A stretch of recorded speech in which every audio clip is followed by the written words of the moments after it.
अगर पंचायत चुनाव समय पर न हुए तो क्या लोकतंत्र खतरे में पड़ जाएगा? क्या हिमाचल में गांव की सरकार बिना जनता की मंजूरी चलती रहेगी? आज की ये खबर सिर्फ एक कोर्ट सुनवाई नहीं, बल्कि आपके वोट, आपके अधिकार और आपके गांव के भविष्य से जुड़ी है।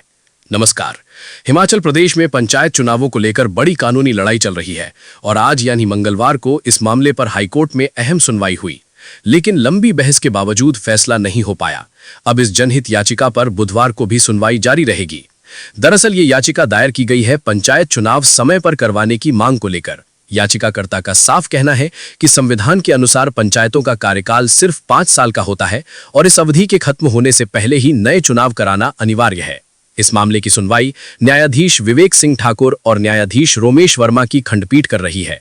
कोर्ट के सामने सवाल बहुत गंभीर हैं। क्या पंचायतों का कार्यकाल बढ़ाया जा सकता है? क्या बिना चुनाव के लोकतंत्र जिंदा रह सकता है? और अगर चुनाव टलते रहे तो गांवों का विकास कौन रोकेगा? याचिका में कोर्ट से साफ तौर पर मांग की गई है कि राज्य चुनाव आयोग को तुरंत चुनाव कार्यक्रम अधिसूचित करने और बिना किसी देरी के निष्पक्ष चुनाव करवाने के निर्देश दिए जाएं।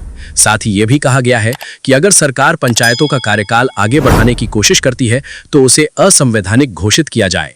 सुनवाई के दौरान कोर्ट ने पुराने रिकॉर्ड का भी जिक्र किया।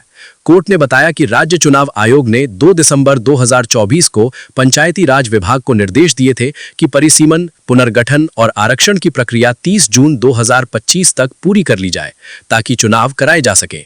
लेकिन बड़ा सवाल यहीं से खड़ा होता है, अगर निर्देश थे तो फिर कार्रवाई क्यों नहीं हुई? 10 जुलाई 2025 को शहरी विकास विभाग के प्रधान सचिव ने जनगणना में देरी का हवाला देते हुए आरक्षण रोस्टर स्थगित करने का पत्र जारी किया। हालांकि राज्य चुनाव आयोग ने इस पत्र को अधिकार क्षेत्र से बाहर बताते हुए अमान्य करार दिया और आरक्षण प्रक्रिया पूरी करने के निर्देश दिए। अब सबकी नजरें हाईकोर्ट की अगली सुनवाई पर टिकी हैं। क्या कोर्ट पंचायत चुनाव को लेकर सख्त आदेश देगा? क्या हिमाचल में गांवों की सरकार जनता के वोट से बनेगी या फाइलों में अटकी रहेगी? इन सभी सवालों के जवाब आने वाले दिनों में साफ हो सकते हैं। हम इस पूरे मामले पर लगातार नजर बनाए हुए हैं।